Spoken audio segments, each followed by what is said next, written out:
ನಿರಂತರವಾಗಿ ಹೋರಾಟ ಮಾಡಿ ಕರ್ನಾಟಕ ಸರ್ಕಾರದ ವಿವಿಧ 27 ಇಲಾಖೆನಲ್ಲಿ ಏನು ಡೈಲಿ ವೇಜಸ್ ಇದ್ರು ಅವರಿಗೆಲ್ಲ ನಾವು ಕ್ಷೇಮಾಭಿವೃದ್ಧಿ ವಿಧೇಯಕ ಅಂತೇಳಿ ಹೊಸ ಕಾನೂನು ಮಾಡಿ ಕಾಯಂ ಮಾಡಿಸಿದ್ವಿ. ಅವತ್ತು ಕಾಯಂ ಮಾಡುವಾಗ ರಾಜ್ಯ ಸರ್ಕಾರ ಏನು ಹೇಳಿತ್ತು, ಇವರು ಕೂಡ PWD ಜಿಲ್ಲಾ ಪಂಚಾಯತ್ ಮತ್ತೆ ಅರಣ್ಯ ಇಲಾಖೆ, ಗೌರ್ಮೆಂಟ್ ಪ್ರಿಂಟಿಂಗ್ ಪ್ರೆಸ್ಸು ಈ ಥರ ಎಲ್ಲ ಕಡೆ ಕೆಲಸ ಮಾಡುವಂಥ ನೌಕರರಿದ್ದಾರ, ಅವ್ರಿಗೇನು ಬೆನಿಫಿಟ್ ಕೊಡ್ತೀವೋ ಆ benefit that will be extended for these employees also ಅಂತೇಳಿ ಅವ್ರ ಸರ್ಕಾರ ಹೇಳಿತ್ತು. ಅದನ್ನ ನಂಬಿ ನಮ್ಮವರೆಲ್ಲ ಆರ್ಡರ್ ತೊಗೊಂಡು ಕೆಲಸ ಮಾಡ್ತಾ ಇದ್ರು. ಅವತ್ತು ಕೂಡ ಮೊದಲಿನ ಅವಧಿನಲ್ಲಿ ಸಿದ್ದರಾಮಯ್ಯ ಅವರು ಮುಖ್ಯಮಂತ್ರಿ ಆಗಿದ್ದಾಗ ಅವರು ಇವರಿಗೆ ಬರೀ 75% HRA DA ಕೊಟ್ಟಿದ್ರು. ಆರ್ಥಿಕ ಪರಿಸ್ಥಿತಿ ಸರಿ ಇಲ್ಲ, ಸುಧಾರಣೆ ಆದ್ಮೇಲೆ ಕೊಡ್ತೀವಿ ಅಂತ ಹೇಳಿದ್ರು. ಅದನ್ನು ಇದುವರೆಗೂ 100% ಮಾಡಿಲ್ಲ, 90% ಮಾತ್ರ ಮಾಡಿದಾರ.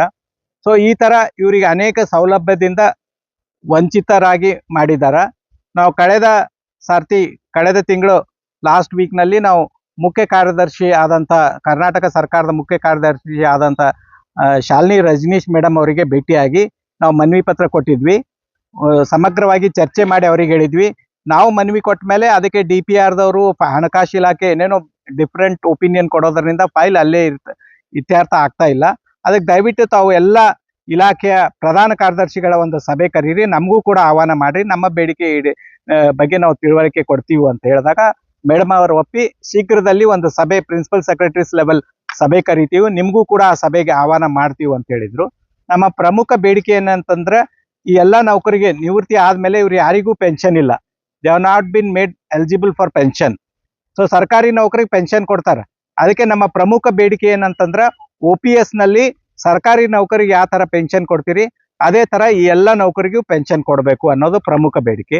ಇನ್ನೊಂದು, ಇವ್ರು ಯಾರಿಗೂ ಯಾವುದೇ ಮೆಡಿಕಲ್ ಇನ್ಶೂರೆನ್ಸ್ ಮಾಡಿಸಿಲ್ಲ. ಸರ್ಕಾರಿ ನೌಕರ ಆದ್ರೂ ಕೂಡ ಇವ್ರಿಗೆ ಇನ್ಶೂರೆನ್ಸ್ ವ್ಯಾಪ್ತಿಯಲ್ಲಿ ತಂದಿಲ್ಲ.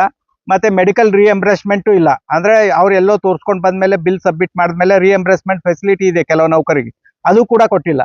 ಅದಕ್ಕೆ ಇವರಿಗೆ ಹೆಲ್ತ್ ಇನ್ಶೂರೆನ್ಸು ಅಥವಾ ಮೆಡಿಕಲ್ ರಿಎಂಬರ್ಸ್ಮೆಂಟ್ ಯಾವುದಾದ್ರೂ ಮಾಡಬೇಕು. ಮತ್ತೆ HRA DA ಇವರಿಗೆ 100% ಮಾಡಬೇಕು. ಮತ್ತೆ ಈ ನಮ್ಮ ನೌಕರಿಗೂ ಕೂಡ ಫೆಸ್ಟಿವಲ್ ಅಡ್ವಾನ್ಸ್ ಅವ್ರು ಕೊಡ್ತಾ ಇಲ್ಲ, ಅದು ಫೆಸ್ಟಿವಲ್ ಅಡ್ವಾನ್ಸು ಕೂಡ ಕೊಡಬೇಕು.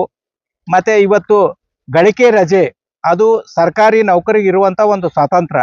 ಅವರು ರಜೆ ದಿನದಲ್ಲಿ ಕೆಲಸ ಮಾಡಿದ್ಮೇಲೆ ಅದು ರಿಎಂಬರ್ಸ್ಮೆಂಟ್ ಮಾಡಿ ಸ್ಯಾಲ್ರಿ ಎಷ್ಟಾಗ್ತದೆ ಕ್ಯಾಲ್ಕುಲೇಷನ್ ಪರ್ ಡೇ ಅಷ್ಟು ಕೊಡ್ತಾರೆ.